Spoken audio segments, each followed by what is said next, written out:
వినాయక చవితికి గణపతికి ఈ ప్రసాదాలు పెడితే కోరికలన్నీ తీరుతాయి.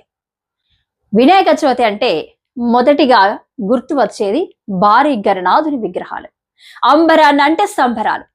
వీటి తర్వాత అత్యంత ముఖ్యమైనవి బొజ్జ గణపయ్య, గణపయ్య పెట్టిన ప్రసాదాలే.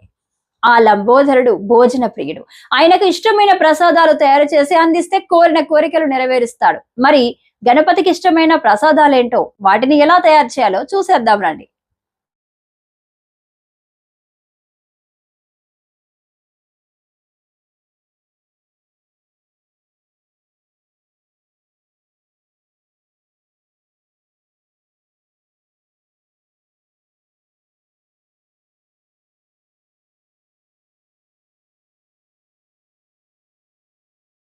ఉండ్రాళ్ళు గణనాథకి అత్యంత ప్రీతికరమైన నైవేద్యం పాల ఉండ్రాళ్ళు.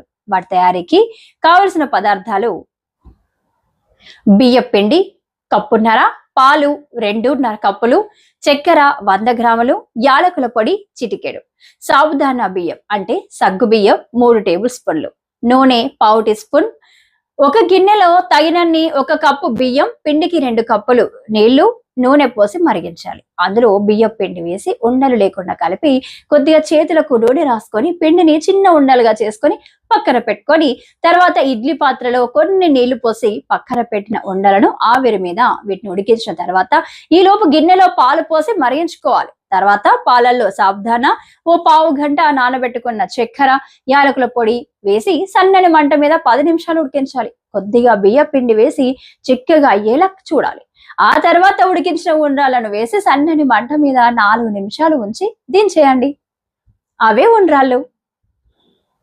పులిహోర గణేశునికి ఇష్టమైనది చింతపండు. పులిహోరకి కావలసినవి: బియ్యం 1 కప్పు, చింతపండు కొద్దిగా, పసుపు 1 టేబుల్ స్పూన్, పల్లీలు 3 టేబుల్ స్పూన్లు, ఆవాలు 1 టీ స్పూన్, శనగపప్పు 1 టేబుల్ స్పూన్, జీలకర్ర 1 టేబుల్ స్పూన్, ఎండుమిరపకాయలు 4, నూనె, ఉప్పు తగినంత, పచ్చిమిర్చి 4, మిరియాలు 1 టేబుల్ స్పూన్, కరివేపాకు తగినంత. మొదటిగా చింతపండును వేడి నీళ్లు పోసి నానబెట్టాలి. తర్వాత బియ్యాన్ని కడిగి కాసేపు నానబెట్టిన తర్వాత అన్నం కొంచెం పొడి పొడిగా ఉండాలి.